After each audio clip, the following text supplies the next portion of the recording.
Kottayam medical കോളേജിൽ അപകടമുണ്ടായപ്പോൾ മന്ത്രിമാർ നടത്തിയ പ്രതികരണത്തെ വിമർശിച്ച് പ്രതിപക്ഷ നേതാവ് സ്വയം വെട്ടിലായി. മന്ത്രിമാരുടെ പ്രസ്താവനയോടെ തിരച്ചിൽ അവസാനിപ്പിച്ചുവെന്ന വി.ഡി. സതീശന്റെ വാദം പൊളിക്കുന്നതാണ് സംഭവസ്ഥലത്ത് വെച്ച് തന്നെ മന്ത്രിമാരായ വീണ ജോർജും വി.എൻ. വാസവനും പറഞ്ഞ കാര്യങ്ങൾ.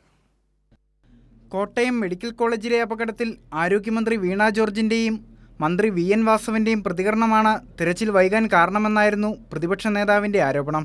മന്ത്രിമാർ, ആരോഗ്യവകുപ്പ് മന്ത്രിയും സഹകരണ വകുപ്പ് മന്ത്രിയും സ്ഥലത്തെത്തി ആ കെട്ടിടം അടഞ്ഞു കിടക്കുന്ന കെട്ടിടമാണ്, അതിൻ്റെ ഒരാൾ പോലും ഇല്ല എന്ന് ഔദ്യോഗികമായി പ്രഖ്യാപിക്കുക. അവരത് പറഞ്ഞതിൻ്റെ പേരിലാണ് രക്ഷാപ്രവർത്തനം നടക്കാതെ പോയത്. എന്നാൽ പ്രതിപക്ഷ നേതാവിന്റെ ആരോപണത്തെ പൊളിക്കുന്നതാണ് സംഭവസ്ഥലത്ത് വെച്ച് മന്ത്രിമാർ നടത്തിയ പ്രതികരണം.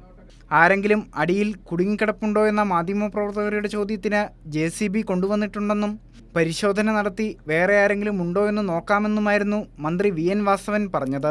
നമുക്കിപ്പോൾ തന്നെ ബാക്കി കാര്യം കൃത്യമായിട്ട് ഇവിടെ ബാക്കി JCB കൊണ്ട് മാറ്റി കഴിഞ്ഞാൽ ബാക്കി എന്തെങ്കിലും ഉണ്ടോ നമുക്ക് നോക്കാം. ഇനി മന്ത്രി വീണ ജോർജിനോട് ഇതേ കാര്യം മാധ്യമങ്ങൾ ആവർത്തിച്ചപ്പോൾ മറ്റാരും അവിടെ ഉള്ളതായി നിലവിൽ അറിവില്ലെന്നും മറ്റു മെഷീനുകൾ കൂടി എത്തി പരിശോധന നടത്തുകയാണല്ലോ എന്നുമായിരുന്നു പ്രതികരണം. മറ്റാരും അവിടെ ഉള്ളതായിട്ട് ഇപ്പോൾ നമുക്ക് നിലവിൽ ഇതുവരെ ഇപ്പോൾ അവിടെ മെഷീൻ എത്തിയിട്ട് അത് പരിശോധന കൂടി നടത്തുകയാണല്ലോ. അതായത് അപകടമുണ്ടായപ്പോൾ തന്നെ തെരച്ചിൽ ആരംഭിച്ചിരുന്നുവെന്നത് വ്യക്തം. വസ്തുത ഇതായിരിക്കെ മന്ത്രിമാർ സംഭവസ്ഥലത്ത് വെച്ച് പറഞ്ഞതിനെ ദുർവ്യാഖ്യാനം ചെയ്യാൻ പ്രതിപക്ഷ നേതാവ് നടത്തിയ ശ്രമമാണ് പാളിയത്. News desk, Kairali news.